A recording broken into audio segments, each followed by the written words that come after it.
Hi, this is Gary with MacMost.com. On today's episode, let's look at using the new Live Loops feature in GarageBand for iOS. So I'm going to show Live Loops here on my iPad. I'm going to GarageBand and I'm going to create a new song. And then at the top you can see now it has tracks and Live Loops. I'll switch over to Live Loops and I can flip through some of the samples that they've got here. I can choose New, which will give me an empty set of Live Loops. But to make things easy for demonstration, I'll just choose one of the options here and it will load that one up.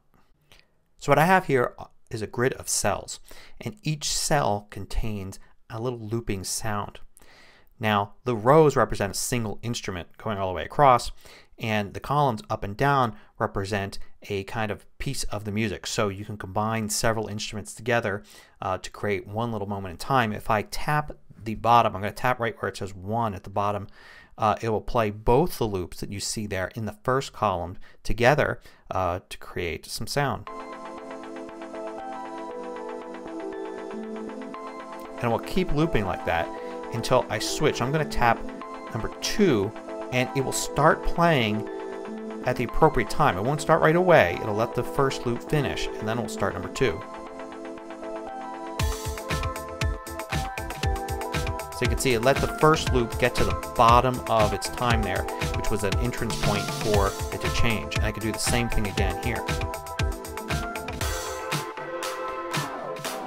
I'm going to hit stop. So no matter where when I hit the next column to play, it will perfectly time it. So it may come in almost immediately or it may come in a second or two later, depending upon when the right time is to interrupt the first sound and go into the second sound.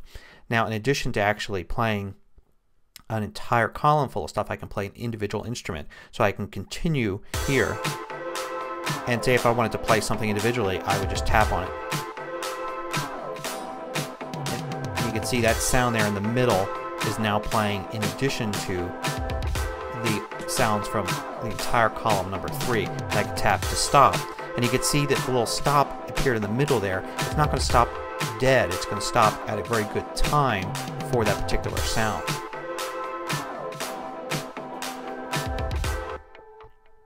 I just hit the rewind button there to stop everything. And I can play with what's in here. If I tapped on an empty cell, I can actually tap on it a second time and I can record something into the cell from my microphone. So I can record my voice or an instrument I'm playing.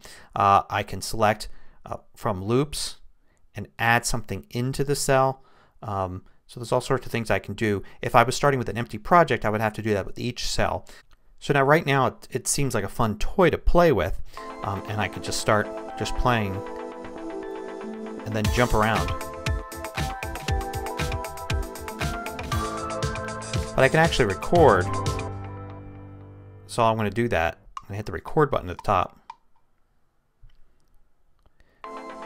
And now it's actually recording into a song.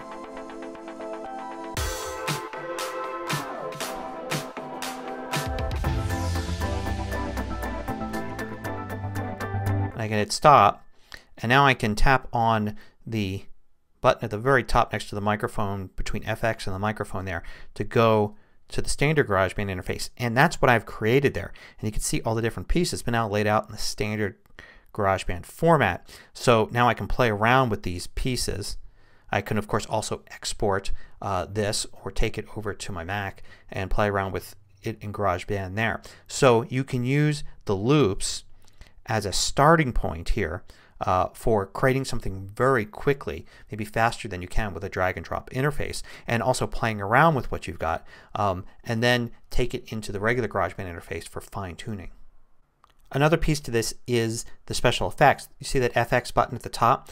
If I click that, you can see that I've got a whole new interface here at the bottom. So let me start that playing, and now I can actually tap and drag my finger inside the filters on the left to change the sound there. I can use all these controls to do all sorts of things. Now there's only so much I can show you here because this really is a creative tool. You've just got to play around with it. Don't expect to create anything too interesting at the very beginning, even if you're experienced with GarageBand. Just play around with it and have some fun. It's very fun to play with. It's very fun to go in and try the different presets here or create your own set with some loops. Try recording your voice and other instruments into it. Have some fun with it, and then after a while you'll be able to actually use it to quickly create some GarageBand music.